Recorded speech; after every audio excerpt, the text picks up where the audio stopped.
Interlude 1. Normally, the performer of the action or the action comes first and is made the subject of the verb, and then we use the active form of the verb. The other person or thing is made the object of the verb. Consider this example. The boss invited her to the party. The construction company in Station Road employs 300 people. However, if you want to focus on the person or thing affected by the action, you make the person or thing the subject of the sentence and use the passive voice. She was invited to the party by the boss. 300 people are employed by the construction company in Station Road. When short, we use the passive voice in preference to the active. We often prefer to use the passive voice when 1. We do not know what the action is. Example: I don't know who did it, but my pet rabbit has been let out. I had the feeling that I was being followed. Instead of I don't know who did it, but someone has let out my pet rabbit. I had the feeling that somebody was following me. 2. When it is obvious to the listener or reader what the action is. Example: I had been instructed to remove all the ashtrays. She discovered that she was being paid less than her male colleagues. Instead of my boss had instructed me to remove all the ashtrays, she discovered that the firm was paying her less than her male colleagues. 3. When it is not important to know what the action is. Example: do you want a lift? No thanks, I'm being picked up. Instead of do you want a lift?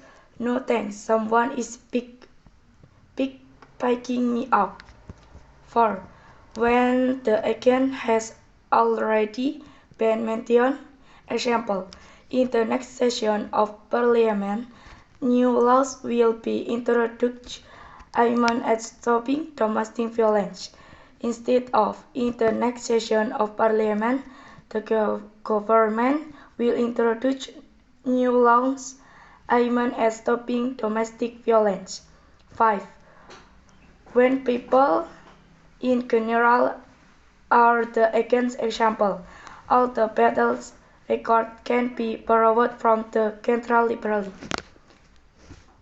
Instead of you can borrow all the battles records from the central library.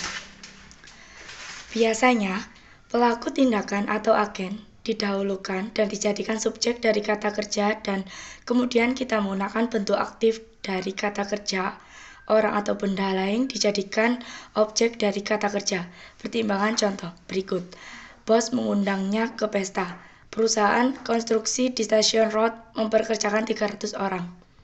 Namun, jika Anda ingin berfokus pada orang atau benda yang terpengaruh oleh tindakan tersebut, Anda membuatnya orang atau benda subjek kalimat dan menggunakan suara pasif. Dia diundang ke pesta oleh bos 3. Ratus orang dipekerjakan oleh perusahaan konstruksi di Station Road. Kapan sebaiknya kita menggunakan suara pasif daripada yang aktif?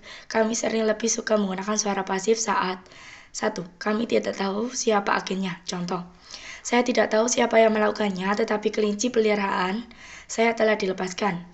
Saya merasa sedang diikuti. Alih-alih: saya tidak tahu siapa yang melakukannya, tetapi seorang telah melepaskannya. Kelinci peliharaan saya merasa ada yang mengikuti saya. 2. Ketika jelas bagi pendengar atau pembaca siapa pelakunya. Contoh: saya telah diinstruksikan untuk membuang semua bukti atau baki abu. Dia menemukan bahwa dia dibayar lebih rendah dari rekan prianya. Alih-alih: bos saya telah menginstruksikan saya untuk menghapus semua mampan abu. Dia menemukan bahwa perusahaan itu membayarnya lebih mudah daripada rekan prianya. 3. Saat tidak penting untuk mengetahui siapa agennya. Contoh, apakah Anda ingin tumpangan? Tidak, terima kasih, saya dijemput. Alih-alih, apakah Anda ingin tumpangan? Tidak, terima kasih, seorang menjemputku. Ketika agen telah disebutkan. Contoh, dalam sesi parlemen berikutnya, undang-undang baru akan diperkenalkan untuk menghentikan kekerasan dalam rumah tangga. Alih-alih, dalam sesi parlemen berikutnya, pemerintah akan memperkenalkan undang-undang baru yang ditunjukkan menghentikan kekerasan dalam rumah tangga. 5. Ketika orang pada umumnya adalah agen. Contoh, semua rekaman The Beatles dapat dipinjam dari perpustakaan pusat. Alih-alih, Anda bisa meminjam semua rekaman The Beatles dari perpustakaan pusat.